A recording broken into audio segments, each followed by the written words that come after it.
So hi friends, hello ನಮಸ್ಕಾರ. ಎಲ್ಲರೂ ಹೆಂಗದಿರಿ?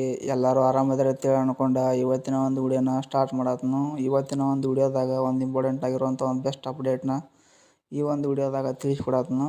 ಈ ಒಂದು ವಿಡಿಯೋ ಯಾರಿಗೆಲ್ಲ ಯೂಸ್ಫುಲ್ ಆಕತಿಪ್ಪ ಅಂದ್ರೆ, ನೀವು ತಮ್ಮನೆಲ್ಲ ನೋಡಿದಿರಿ. ಪ್ರತಿಯೊಂದು ಯೂಟ್ಯೂಬರ್ಸ್ಗಳಿಗೆ ಈ ಒಂದು ವಿಡಿಯೋ ಭಾಳ ಅಂದ್ರೆ ಭಾಳ ಯೂಸ್ಫುಲ್ ಆಕತಿ. ವಿಡಿಯೋನ ಪೇಷನ್ಸಿಂದ ನೋಡಿರಿ. ಮತ್ತು ವಿಡಿಯೋನ ನೀವು ಪೇಷನ್ಸಿಂದ ನೋಡಿದ ಮೇಲೆ ವಿಡಿಯೋನ ನಿಮ್ಗೆ ಇಷ್ಟ ಆದ್ರೆ ವಿಡಿಯೋಗೆ ಒಂದು ಲೈಕ್ ಕೊಟ್ಟು ಚಾನಲ್ಗೆ ಸಬ್ಸ್ಕ್ರೈಬ್ ಆಗಿರಿ. ಹಂಗಿದ್ರೆ ತಡ ಮಾಡೋದು ಬೇಡ, ವಿಷಯಕ್ಕೆ ಬರೋನು. ಮೊದಲಿಗೆ ಬಂದುಬಿಟ್ಟು ನೀವು ಕಾಪಿರೈಟ್ ಕ್ಲೈಮು, ಕಾಪಿರೈಟ್ ಸ್ಟ್ರೈಕ್ ಬಗ್ಗೆ ನೀವು ಕೇಳೇ ಇರ್ತೀರಿ. ನೀವು ಬೇರೆಯವ್ರ ಒಂದು ಫೋಟೋನ, ವಿಡಿಯೋನ, ಆಡಿಯೋನ ಯಾವುದಾದ್ರೂ ಒಂದು ಯೂಸ್ ಮಾಡಿ ನಿಮ್ಮ ಒಂದು ವಿಡಿಯೋದಾಗ ನೀವು ಹಾಕಿದ್ರಿ ಅಂದ್ರೆ ನಿಮಗೆ ಕಾಪಿರೈಟ್ ಕ್ಲೈಮ್ ಸ್ಟ್ರೈಕ್ ಬರ್ತಿರ್ತಾವೆ. ಅಥವಾ ಏನಾದರೂ ನೀವು ಇಲ್ಲೀಗಲ್ ಕಂಟೆಂಟ್, ನೀವು ಏನಾದರೂ ಥರ್ಡ್ ಪಾರ್ಟಿ ಕಂಟೆಂಟ್ಗಳು ಏನಾರು ಮಾಡ್ತಿದ್ರಪ್ಪ ಅಂದ್ರೆ ನಿಮಗೆ ಕಮ್ಯುನಿಟಿ ಗೈಡ್ಲೈನ್ ಸ್ಟ್ರೈಕ್ ಅನ್ನೋದು ಬರ್ತೈತಿ.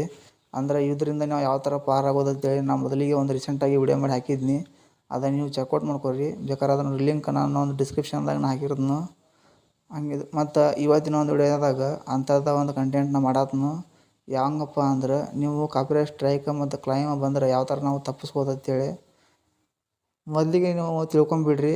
ಯಾವುದೋ ಒಂದು ಫೋಟೋ ವಿಡಿಯೋ ಇರಲಿ, ಅದನ್ನು ನಾವು 3 ಥರ ನಾವು ಪಾರಾಗ್ಬೋದು.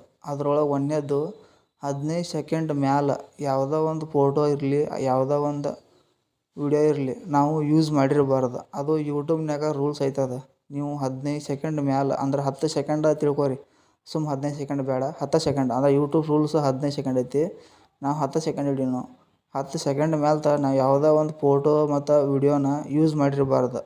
ಅಕಸ್ಮಾತ್ ನಾವು ಯೂಸ್ ಮಾಡಿದ್ವಿ ಅಂದ್ರೆ ಅವ್ರು ಸ್ಟ್ರೈಕ್ ಕೊಟ್ರಪ್ಪ ಅಂದ್ರೆ ನಮ್ಗೆ ಸ್ಟ್ರೈಕ್ ಬರ್ತೈತಿ. ಅದನ್ನು ಸ್ಟ್ರೈಕ್ ನಾವು ರಿಮೂವ್ ಮಾಡೋಕ್ಕೆ ಬರೋಂಗಿಲ್ಲ. ಅಕಸ್ಮಾತ್ ನಾವು ಯೂಟ್ಯೂಬ್ದವ್ರಿಗೆ ಹೇಳ್ಕೊಂಡ್ರೂ ಯೂಟ್ಯೂಬ್ದವ್ರು ಏನು ಮಾಡ್ತಾರಪ್ಪ ಅಂದ್ರೆ ಆ ಒಂದು ಫೋಟೋ ಇಮೇಜನ್ನ ಅಬ್ಸರ್ವ್ ಮಾಡ್ತಾರೆ. ಸ್ಟ್ರೈಕ್ ಎಷ್ಟು ಯಾವ ಬಂದೈತೋ ಇಲ್ಲೋ ಅಂತೇಳಿ ಕರೆಕ್ಟಾಗಿ ರೂಲ್ಸ್ ಫಾಲೋ ಮಾಡ್ಯಾನೋ ಇಲ್ಲೋ ಅಂತೇಳಿ ಕೊಟ್ಟಾವ. ಅಂದ್ರೆ ಯೂಟ್ಯೂಬ್ದವ್ರು ಅವ್ರಿಗೆ ಹೇಳ್ಕೊತಾರೆ, ನೀವು ಎವಿಡೆನ್ಸ್ ತೋರಿಸ್ರಿ, ಅದನ್ನ ತೋರಿಸ್ರಿ, ಹೆಣ್ಣೆ ಆಡ್ತಾರೆ, ಏನದಾವು ಮಾಡ್ಕೋತಾರೆ. ಅದನ್ನ ಮಾಡಿದ ಮೇಲೆ ಏನಾಗತ್ತಪ್ಪ ಅಂದ್ರೆ ನೆಕ್ಸ್ಟ್ ಪ್ರೊಸೀಜರ್ ನೀವು ಡಿಸ್ಕ್ಲೈಮರ್ ಹಾಕ್ಬೇಕು. ನೀವು ಅಕಸ್ಮಾತ್ ಫೋಟೋ ವಿಡಿಯೋನಾರ ಯೂಸ್ ಮಾಡಿದ್ರಪ್ಪ ಅಂದ್ರೆ ಕೆಳಗೆ ಡಿಸ್ಕ್ಲೈಮರ್ ಹಾಕ್ಬೇಕು. ಇದು ಒಂದು ಗೊತ್ತಿರಲಿ. ಮತ್ತು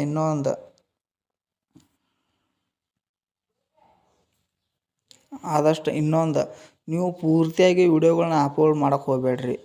ಇದೊಂದು ತಲೆ ಇಟ್ಕೊಂಬಿಡ್ರಿ. ನೀವು ಪೂರ್ತಿ ವಿಡಿಯೋ ನೋಡಿ ಹಾಕಿದ್ರೂ ನಿಮ್ಮದೊಂದು ಫೇಸ್ ವ್ಯಾಲ್ಯೂ ಕೊಟ್ಟು ವಿಡಿಯೋ ಮಾಡಿರಿ. ನೀವು ಅಬ್ಸರ್ವ್ ಮಾಡಿರ್ಬೋದು, ಕೆಲವೊಂದಿಷ್ಟು ಯೂಟ್ಯೂಬರ್ಸ್ಗಳು ಒಂದಿಷ್ಟು ಮೂವಿ ಸೀನ್ಗಳು ನೋಡ್ತಿರ್ತಾರೆ ಫೇಸ್ ವ್ಯಾಲ್ಯೂ ಕೊಟ್ಟು.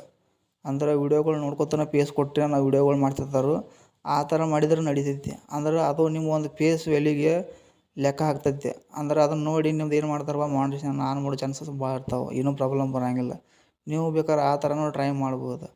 ಮತ್ತು ಇದನ್ನು ಬಿಟ್ಟು ನೀವು ಬೇರೆ ಏನು ಟ್ರೈ ಮಾಡೋಕ್ಕೆ ಹೋಗಬೇಡ್ರಿ. ಮತ್ತು ಈ 3 ಟ್ರಿಕ್ ನಿಮ್ಗೆ ಏನಾದ್ರು ಯೂಸ್ಫುಲ್ ಆದ್ರೆ ಈ ಒಂದು ವಿಡಿಯೋಗೆ ಲೈಕ್ ಕೊಟ್ಟು ಚಾನಲ್ಗೆ ಸಬ್ಸ್ಕ್ರೈಬ್ ಆಗಿರಿ. ಮತ್ತು ನಿಮಗೆ ಮುಂದಿನ ಒಂದು ವಿಡಿಯೋದಾಗ ಇಂಥದ್ದು ಒಂದು ಬೆಸ್ಟ್ ಟಾಪಿಕ್ ನಾನು ನಿಮಗೆ ತೊಗೊಂಬರ್ತೀನಿ. ಅಲ್ಲಿವರೆಗೂ ಟಾಟಾ.